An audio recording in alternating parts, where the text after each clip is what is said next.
Hi, my name is Jorge. I like technology, yoga, and I deeply respect nature. Okay, so let's begin. I'm here to talk about climate change, but before you leave, I just want to tell you that I'll try to give a different perspective of it. Now, let's begin by how can we contribute. There are a lot of things that you can do, but you should always start small. So that's why I recommend is buy a plant, specifically succulentas, since they are easy to take care of. Each month, record how much it has grown and take a moment to think about what happened through that month. Once you feel more comfortable, buy more plants, reproduce the ones that you have, and try to grow from seed.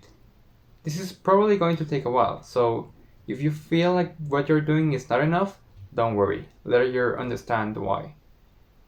If you have this space and the conditions allow it, you'll eventually start to see other animals as well.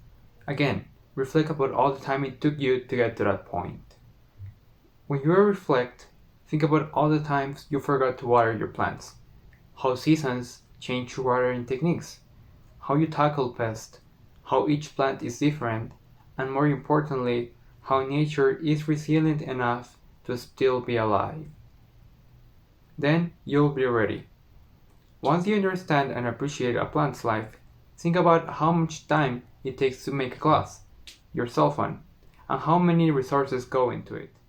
And also ask yourself, where does it all come from? The answer is nature. It is important that you fight not only for humans, but also for flora and fauna. Without them, we are nothing. And continue small. Change your lifestyle, tell people close to you about your experience, and invite them to take action. Then, calculate your emissions. Perceive how much you contaminate, and you'll realize that a lot of what you consume, you don't need or you waste. After that, and after you change your lifetime, take political action and demand the authorities to do something about it so the sustainable development goals can be met.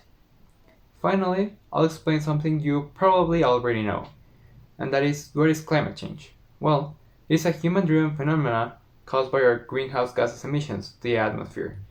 These emissions raise Earth's temperature and are provoking extreme weather events. If unattended, the weather will worsen, creating even more chaos in this world. These chaos can be considered species extinction, severe fires, floods, or droughts. Right now, we can only mitigate or adapt, but just like with the 3 R's, reduce goes first. Since even if you adapt, the problem will get bigger and you might end up not being prepared.